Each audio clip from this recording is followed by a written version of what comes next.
Hello there. End of day 3 at the blockade here. Beautiful evening in McLeod Lake. So beautiful. We're feeling pretty strong today. Story came out in the newspaper today.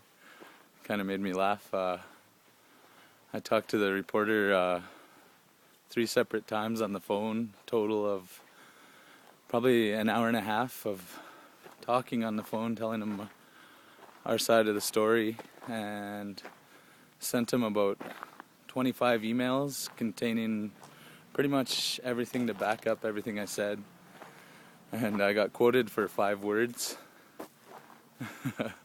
The rest was Derek Orr and old stuff from Kevin Lockery, the CEO of Thompson Creek Metals. But I wasn't really surprised. And also the photos I sent him. He chose the photo with the fewest people sitting at the fire. Pretty interesting news story, but we were in the paper, so I guess that's positive. People know we're here. We just been doing a lot of talking and searching for what we should do with McLeod Lake Indian Band, and want to start the discussion with everybody, all the band members. It's just too painfully obvious that the current system just doesn't work. We've been smashing our heads against the wall for how many years now? My grandpa was the chief for like 40 years, and all he said was, not much has changed really. He's 92 years old, so he's one of those Holocaust survivors of the colonialism. He said back then, before the road came in, they didn't have houses. People didn't have nothing, he said. And that's what he said about today, He looks around and sees people have nothing. That's what he said. I quote my grandpa. But I learned a lot from him about leadership.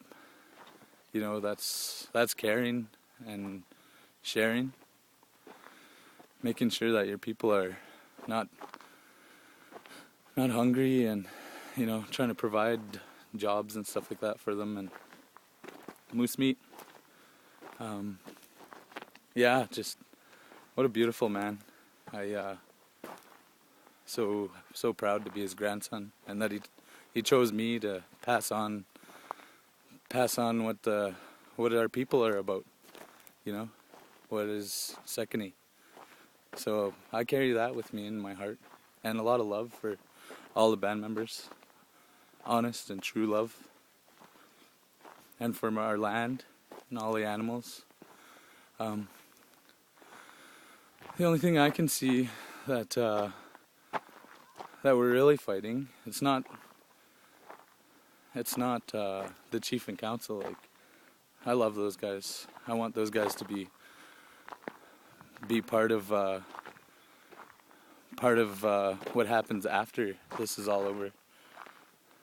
Well, they know how to run a lot of things in there. I don't agree with the way that they have in certain ways, but they know how a lot of things work, and they're very good assets to our people, and we need to keep them close. It's not about them. We're not fighting them. I think we're just fighting. Well, I know that we're fighting, the stuff that divides us, which is the Indian Act, for one. That's one thing that I got my sights set on right now, big time. Just let's kill the Indian Act. And, while we're trying to figure out what our traditional system looks like, or what our new system is going to look like. I just think that we should hand the power over to the elders to look after it.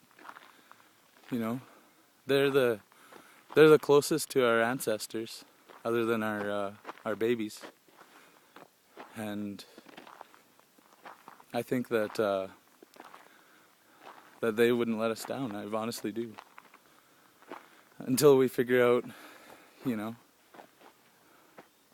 all together what's McLeod Lake Indian Band going to look like, or is that even going to be the name of it? Because I don't really like that name. Yeah, I feel so strong right now, just because I feel our ancestors are here with us, and that this has been a long time coming. That we need to break down what divides us, which is, I look at the Indian Act just because it's I think it was designed just to keep us down and fighting each other, so that, you know, we're too busy doing that to see what's going on around in our territories, I guess. But yeah, let's get rid of that, and then everybody sit down together and decide what our nation needs to look like. I know that we don't need a few people making decisions for everyone, and we need everyone included. And I also know that we're doing the right thing to take a stand against that. And I'm not going to give up.